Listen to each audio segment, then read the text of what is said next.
औज़ुबिल्लाहिमिनश्शैतानिर्रजीम बिस्मिल्लाहिर्रहमानिर्रहीम। नाजरीन, आप देख रहे हैं NH न्यूज़ यूट्यूब चैनल और मैं हूं असद आहिर। नाजरीन, जैसा कि आपको मालूम है कि सब पूरी दुनिया कोरोना वायरस की लपेट में है और पाकिस्तान भी उसका एक हिस्सा है कि जिसके अंदर रोज बरोज तादाद बढ़ती जा रही है। आज एक वीडियो हमारे सामने से गुजरी कि जिसके अंदर रेस्क्यू वाले अटक के अंदर एक ज़ेबुन्निसा नामी खातून को दफन कर रहे थे और उसके नमाज जनाजा जब वो उन्होंने वीडियो में दिखाई है तो उसको देखकर ज़हन के अंदर एक सवाल उठा कि आखिर इतनी तजलील क्यों की जा रही है एक मुर्दा की। नाज़रीन, आपको मालूम है कि बाकी तमाम तर मज़ाहिब, चाहे हिंदुइज्म हो, चाहे सिखिज्म हो, चाहे यहूदियत हो, चाहे नसरानियत हो, इस्लाम ने जो एक अहमियत दी है हत्ता एक इंसान को, इंसानियत को, और फिर वो इंसान को जो इस दुनिया से रुखसत हो जाता है, जिसकी सांसें खत्म हो जाती हैं, जो मर जाता है, उसके मरने के बाद भी उसको अदब और एहतराम और इज्जत और आबरू के साथ उसको दफन किया जाता है। जैसे कि आपको मालूम है कि हिंदू मसलन जिस तरह आग लगा देते हैं और बाकी मुख्तलिफ मजहब इस तरह के बाकी मुख्तलिफ काम करते हैं, इस्लाम ने जितनी मुर्दा की ताजीम के हवाले से बात की है किसी ने बात नहीं की। लेकिन इस मौजूदा वायरस की वजह से जो एक मुर्दा की तौहीन हो रही है, या जो एक मसाजिद के अंदर भी उलमा जब ये शोर मचाते हुए दिखाई देते हैं कि मसाजिद ओपन रहनी चाहिए, मसाजिद के अंदर नमाज जमात होती रहना चाहिए, इसके हवाले से मजहबी तबका क्या कहता है और उलमा की निगाह क्या है। आज हमारे साथ हमारे इस प्रोग्राम में अल मुस्तफा इंटरनेशनल यूनिवर्सिटी कुंभ के एक स्टूडेंट जो कि इस वक्त कराची में मौजूद हैं,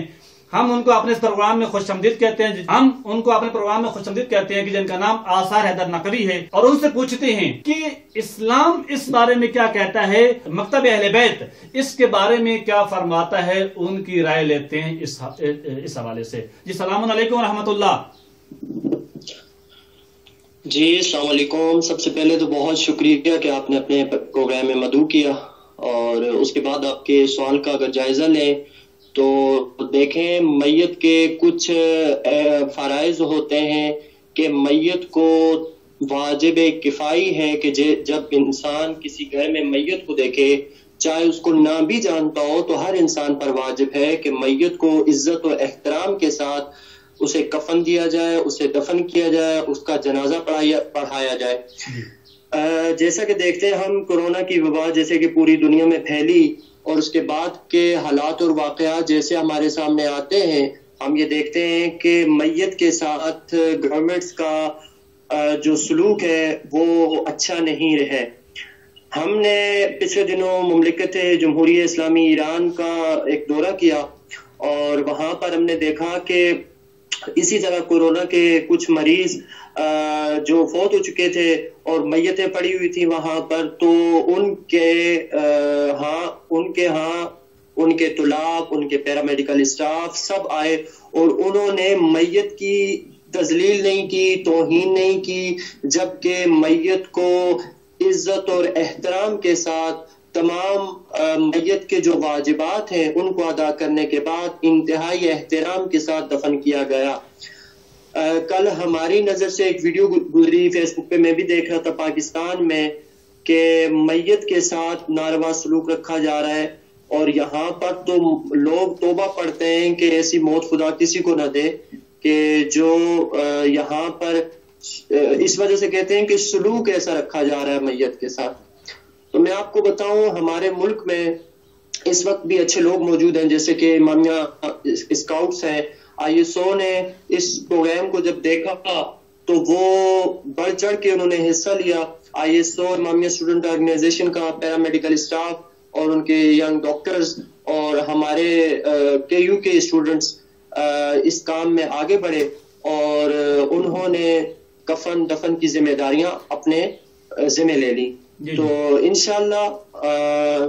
मकतब तशय्युअ बेदार है, और ये है कि गवर्नमेंट पाकिस्तान से मेरी ये अपील होगी कि खुदारा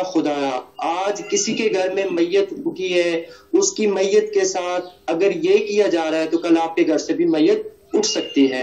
तो खुदारा मैयत की इज्जत करें, तकरीम करें, जैसे कि खुदा ने हम पर वाजिब की है मैयत की इज्जत और तकरीम।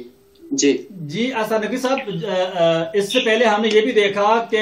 ورلڈ ہیلتھ آرگنائزیشن نے بھی یہ کہا ہے کہ میت کو دفنانے کے لیے، غسل و کفن دینے کے لیے کوئی ایسا پرابلم نہیں ہے، آپ اس کو غسل کفن آرام سے دیں، اس کا جنازہ پڑھا جا سکتا ہے، آرام سے قریب رہ سکتے ہیں آپ، اس کو زیادہ دور کی ضرورت نہیں ہے، لیکن اپنے حفاظتی اقدامات ہونے چاہیے۔ کہ جبکہ ہم نے یہ دیکھا کہ یہ جو ریسکیو والوں نے جو اٹک کے اندر نماز جنازہ ادا کر رہے تھے، تمام تر حفاظتی اقدامات بھی موجود تھے، انہوں نے باقاعدہ وہ کورال پہنے ہوئے تھے جو کہ حفاظتی طور پہ اس کے لیے بنائے گئے ہیں، اس کے باوجود فاصلہ اتنا رکھا ہوا تھا، یعنی آپ اندازہ کریں کہ تقریباً کوئی 20 میٹر دور میت پڑی تھی، پھر 20 میٹر کے فاصلے پہ پیش نماز کھڑا تھا، پھر پیش نماز سے تقریباً کوئی 10-12 میٹر کے فاصلے پہ وہ مقتدی کھڑے تھے، مقتدیوں کے درمیان اتنا زیادہ فاصلہ تھا۔ کیا وہ جماعت ہے؟ کیا اس کو ہم جماعت کہہ سکتے ہیں؟ دیکھیں، آپ نے لفظ جماعت استعمال کیا، لفظ جماعت خود جمع سے لیا گیا ہے، جمع یعنی ایک جگہ پر جمع ہونا، اکٹھے ہونا، یہ اس کو ایک جگہ نہیں کہتے۔ میت کے ہاں یا کچھ بھی عام، جیسے ہم فرادہ نماز جماعت مساجد میں ادا کر رہے ہوتے ہیں، اس جماعت کے بھی ہمیں کندھا سے کندھا ملا کر کھڑا ہونا چاہیے، تب جماعت ہوگی۔ اگر ایک بندے کا بھی فاصلہ آ جائے تو نماز سے انسان مستثنا ہو جاتا ہے، گویا امام سے اور ماموم سے رابطہ نہیں رہتا۔ مکتب تشیع کے ہاں، ہمارے ہاں ایسے بالکل بھی نہیں ہے۔ اگر ہمارے مراجع نے بھی اس بات کی اجازت دی ہے کہ میت کو، چاہے وہ کرونا وائرس سے مرے، چاہے وہ کسی اور بیماری سے مرے، تمام حفاظتی اقدامات کرنے کے بعد میت کو عزت اور احترام کے ساتھ دفنایا جائے، ٹھیک ہے جی۔ جیسے کہ آپ نے اٹک کی بات کی، میں نے کچھ دن پہلے بلتستان میں اسی طرح کا ایک جنازہ دیکھا، تو بلتستان میں میں نے یہ دیکھا کہ انہوں نے تمام وہ چیزیں، میڈیکل تمام سامان انہوں نے ذیب تن کیا ہوا تھا، اس کے بعد انہوں نے انتہائی عزت کے ساتھ جنازہ پڑھ کے اس کو دفن کر دیا۔ تو ایسے جنازہ نہیں ہوتا کہ 50-50 میٹر میت سے دور انسان کھڑا ہو رہا ہے اور میت کی توہین کر رہا ہے، تذلیل کر رہا ہے، تو یہ تو نہ اخلاق اس کی اجازت دیتے ہیں، نہ اس کی اجازت مذہب دیتا ہے، نہ اس کی اجازت آپ کی ثقافت دیتی ہے۔ کوئی بھی آدمی اس بات کی، عقل بھی اس چیز کی اجازت نہیں دیتی کہ آپ میت کو اس کے حال پر پھینک دیں یا چھوڑ دیں، ایسا نہیں ہوتا کہیں بھی۔ جی سارے بتائیے گا کہ آج چونکہ روز جمعۃ المبارک ہے، روز جمعۃ المبارک ہے کراچی کے اندر، اور لاک ڈاؤن کے سچویشن میں آج کیا کنڈیشن رہی جمعۃ المبارک کے حوالے سے؟ نماز جمعہ ادا کی گئی؟ دیکھیں، جب سے پاکستان میں کرونا وائرس کی وبا پھیلی، ہمارے علماء نے